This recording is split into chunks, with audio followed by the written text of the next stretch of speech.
યાદ રહેતા નથી, પણ તમને ઘડિયા ન આવડતા હોય તો પણ તમે ભાગાકાર આ રીતે સરળ રીતથી કરી શકો છો।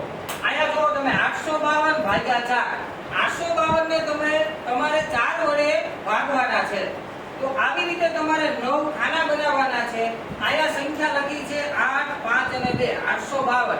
હવે તમે જુઓ, આપણે કાપા કાર્યની મદદથી એના જવાબ કેવી રીતે મેળવવા।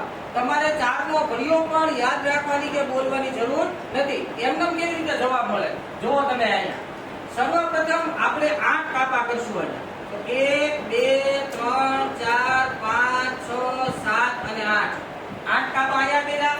હવે એને 4 વિભાગમાં વહેંચી દેવાના છે, તો આ 1 4 અને આ 2 4, તો 4 ના કેટલા જૂથ બન્યા 2, તો અહીંયા 2 લખી નાખો।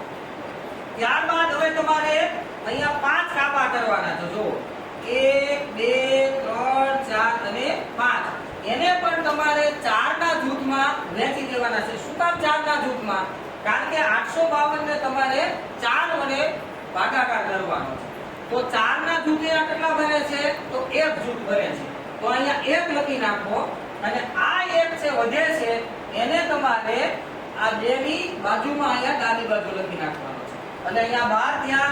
હવે તમારે અહીંયા 12 કાપા કરવાના છે, તો 1 2 3 4 5 6 7 8 9 10 11 ને 12, આ 12 કાપાને તમારે 4 જૂથમાં વહેંચી દેવાના છે। તો જો કેટલા 4 ના જૂથ બને છે? તો 1 2 અને 3, તો અહીંયા તમારે 3 લખી નાખવાના છે। આ તમારો જવાબ છે। જો તમને જવાબ મેળવીને બતાડું, તો 852 ભાગ્યા 4, 4 દુ 8, 8 માંથી 8 જાય તો 0, ઉપરથી ઉતાર્યા 5, 4 એકા 4, 5 માંથી 4 જાય તો 1 વધે, ઉપરથી ઉતાર્યા 2, 4 તેરી 12।